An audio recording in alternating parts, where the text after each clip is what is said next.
नमस्कार, आप देख रहे हैं भारत एक्सप्रेस और मैं हूं आपके साथ आंचल मित्तल। प्रधानमंत्री नरेंद्र मोदी का ये यूरोप दौरा सिर्फ फोटो खिंचवाने या मीटिंग करने वाला दौरा नहीं है, बल्कि इसके पीछे भारत की बहुत बड़ी रणनीति छिपी है। दुनिया इस समय 3 चीजों के लिए लड़ रही है: टेक्नोलॉजी, एनर्जी और सप्लाई चेन। और भारत चाहता है कि आने वाले 10 साल में वो इन 3 क्षेत्रों में दुनिया की बड़ी ताकत बने।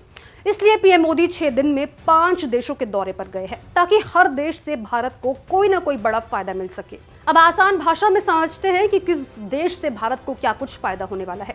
सबसे पहले बात करेंगे यूएई की। तो भारत की तेल और निवेश की लाइफलाइन इसे माना जाता है। सबसे पहले बात, जैसे कि हमने कहा कि यूएई की करते हैं, तो भारत अपनी जरूरत का बहुत बड़ा तेल विदेशों से खरीदता है और यूएई भारत का बड़ा तेल सप्लायर भी है। अगर दुनिया में युद्ध या तनाव बढ़ता है तो तेल महंगा हो जाता है, जिसका असर सीधे भारत में पेट्रोल, डीजल और महंगाई पर पड़ता है, जो आपको इन दिनों देखने को भी मिल रहा होगा। इसलिए भारत चाहता है कि यूएई के साथ मजबूत रिश्ते बने रहें।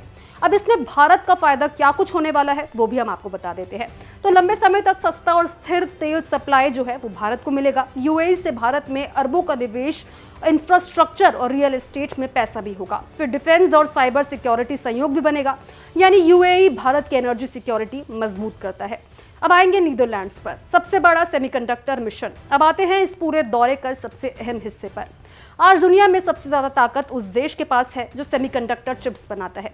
Mobile, laptop, car, missile, AI सब कुछ चिप्स पर चलता है। लेकिन दुनिया की सबसे एडवांस मशीनें सिर्फ नीदरलैंड्स की कंपनी एएसएमएल बनाती है।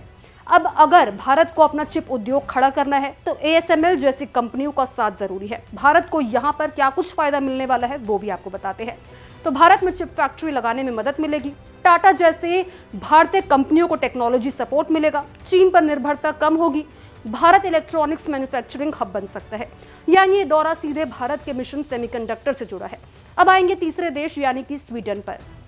एआई और 6G की तैयारियां दुनिया में अब हो रही है और एआई और 6G की तरफ दुनिया बढ़ रही है, जिससे देश टेक्नोलॉजी में आगे होगा, वहीं भविष्य में दुनिया पर असर डालेगा। स्वीडन टेक्नोलॉजी और इनोवेशन में बहुत मजबूत देश माना जाता है।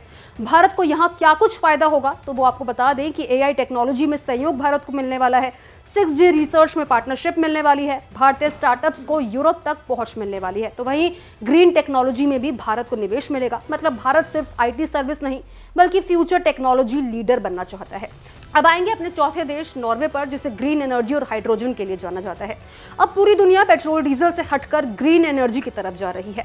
नॉर्वे इस सेक्टर में काफी आगे है। भारत चाहता है कि आने वाले समय में वो ग्रीन हाइड्रोजन और क्लीन एनर्जी का बड़ा केंद्र बने। यहाँ भारत को क्या फायदा मिलेगा तो आपको बता दें कि green hydrogen technology, clean energy निवेश, समुद्री व्यापार और ब्लू इकोनॉमी सहयोग, पर्यावरण फ्रेंडली इंडस्ट्री को बढ़ावा। इससे भारत का ऊर्जा खर्च कम हो सकता है और प्रदूषण भी घट सकता है।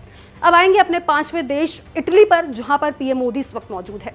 यहां पर डिफेंस और यूरोप में पकड़ जो है इटली की मजबूत है। इटली यूरोप की बड़ी आर्थिक और रक्षा ताकतों में शामिल है। भारत यहां सिर्फ व्यापार नहीं बल्कि रक्षा और रणनीतिक साझेदारी मजबूत करना चाहता है।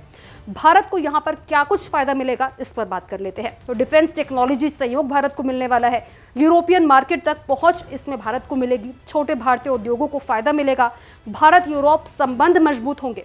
आखिर इतना बड़ा दौरा जरूरी क्यों है वो भी हम आपको बताते हैं। क्योंकि दुनिया बदल रही है। पहले ताकत सिर्फ सेना और हथियारों से तय होती थी, लेकिन अब ताकत तय होती है किसके पास टेक्नोलॉजी है, किसके पास सेमीकंडक्टर है और किसके पास एनर्जी कंट्रोल है और किसके पास ग्लोबल पार्टनरशिप मजबूत है। भारत अब सिर्फ सामान खरीदने वाला देश नहीं रहना चाहता।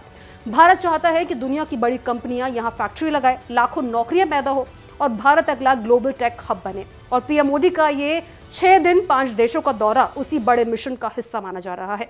तो अब आपको ये जानकारी कैसी लगी कमेंट बॉक्स में जरूर शेयर करें। इसी तरह की तमाम खबरों के लिए भारत एक्सप्रेस को जरूर सब्सक्राइब करें।